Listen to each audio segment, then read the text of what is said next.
Hi, everyone. Haven't done a video message to you in a little while, so I thought it might be a good time to do that.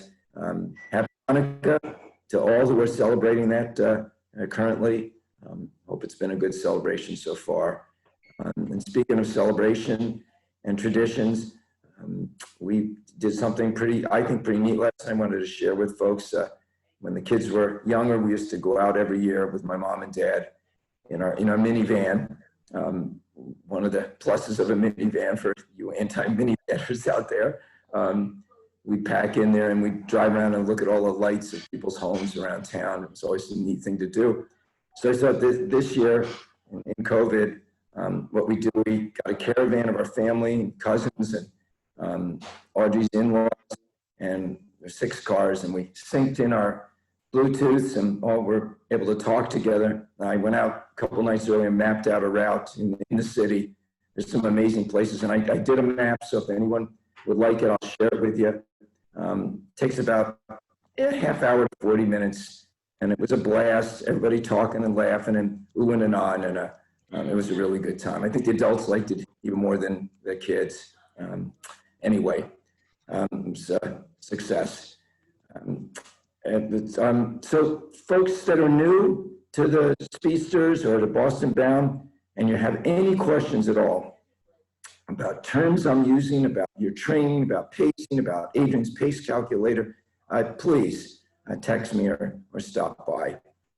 And everyone else out there, 24-hour rules still in place. Please get in touch with me, even if you don't feel like you're training for anything at this point. Say, well, I don't want to bother Mark. Not bother me at all. 24 hours after the sign of an injury on one side of the body, please get in touch with me. The sooner we get, the sooner we can figure out what's causing it and then get you on the road again.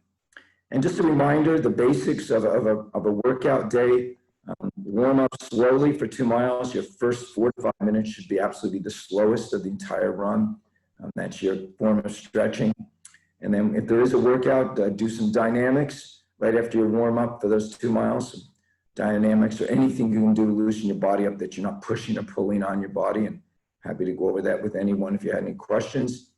Then you start your workout, and you're always your first repeat. Whatever you may be doing, it should be your slowest. You're still kind of easing yourself in, warming up. After the workout, you cool down for about a mile, anywhere from 8 to 10 minutes to 12 minutes, somewhere in there.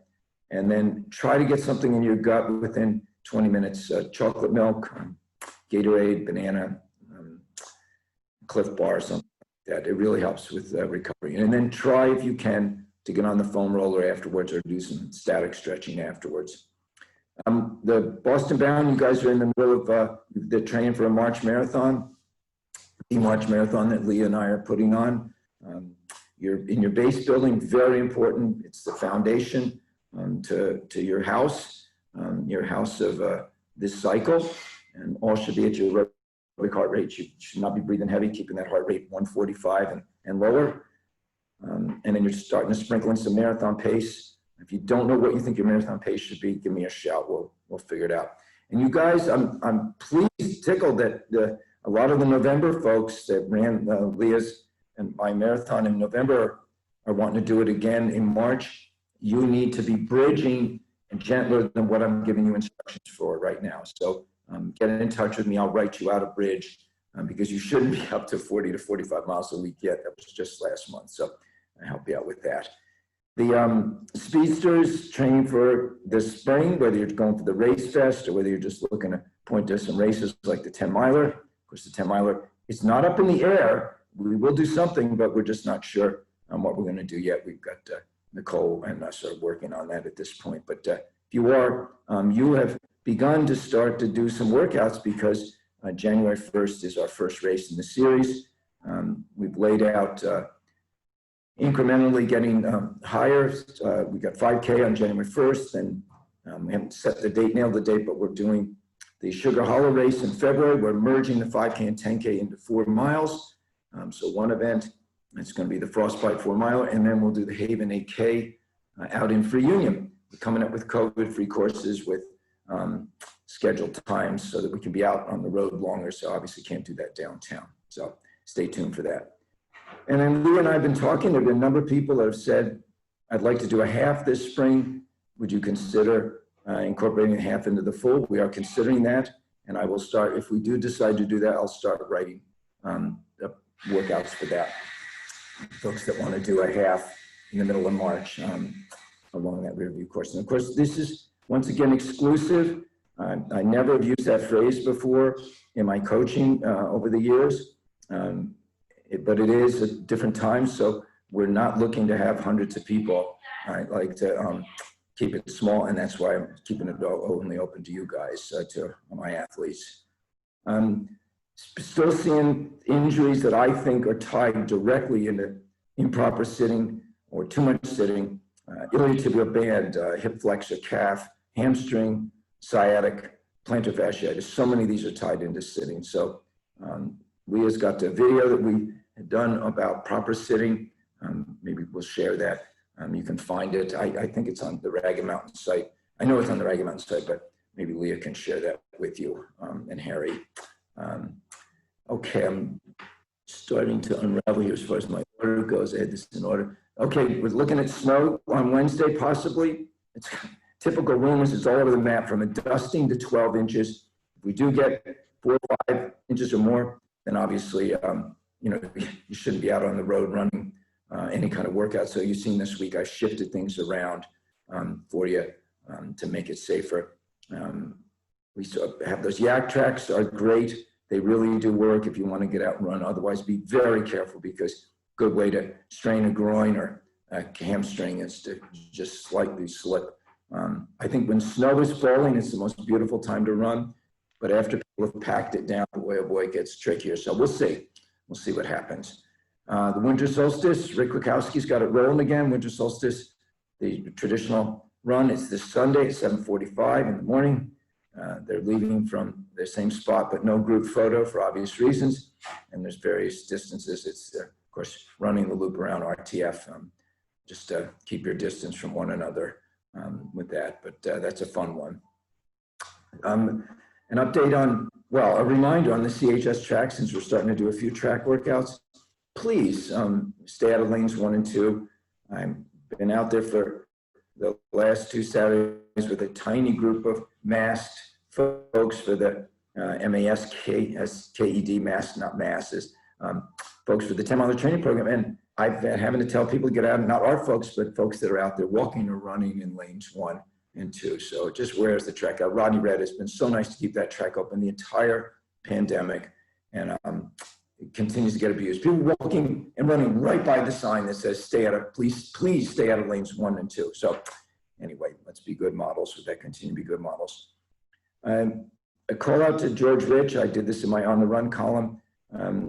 He's retired as chair of the anesthesiology department after 15 years. And what a mentor he's been to people.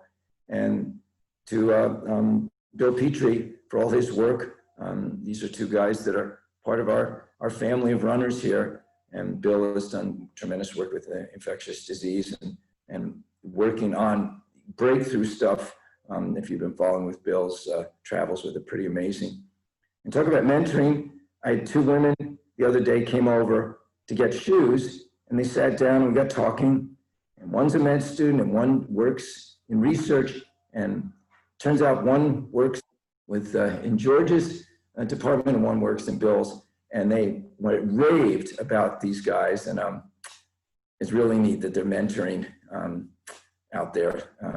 And they talked about their running. They said, they're amazing, the both of them. I said, they sure are. So way to go, guys. Happy birthday today to Christy Pratt, now Dean of Admissions out at Notre Dame, but part of our group for many years. And then to Jerry Newman, Almar Baking, Jerry the Baker. Happy birthday to both you guys. And then Melissa Rittenhouse is a great sports nutritionist. Folks ask all the time. She's on the RMR team. If anybody's looking for information or advice on sports nutrition, what to eat, when to eat, how much to eat, she's a great one. Just get in touch with me and I'll get your information. She's excellent. People ask so often. I know the basics, but I know my pay grade on that one, and that's not my expertise. So she'd be great. Okay, I think that's about it. Gabbed enough. We got movie recommendations. These are sleeper holiday films, not the traditional ones like the Love Actuallys and the National Lampoon's Vacation and White Christmas, which I like all of those, but these are the ones that our families enjoyed over the years.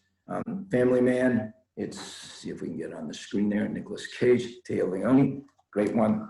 This is not exactly Christmas, but it's a holiday one. Dan in Real Life, we really enjoy that one. Trading Places, The Prince and the Pauper, retold around Christmas with Dan Aykroyd and Eddie Murphy. And you think, okay, what the heck? Diner, a Christmas movie? It revolves all around Christmas and New Year's Day week. A bunch of guys getting together for a wedding, and one of my favorites. Barry likes it. And then poignant one, The Family Stone. We also enjoy that one. And if you get Netflix and you haven't seen it yet, the Queen's Gambit was the chess film, just tremendous. And what jumped out for me once again is preparation, perseverance, in becoming a great success at whatever you choose to go after. So I think it really parallels with running preparation. Right, everyone. Enjoy hearing from you. Text, stopping by, seeing you. Let's keep it going. Get ourselves through all of this. Continue to be safe and be smart. We've done great so far. All right. Thanks, Leah, for helping with this. And we'll be talking to everyone. Bye-bye.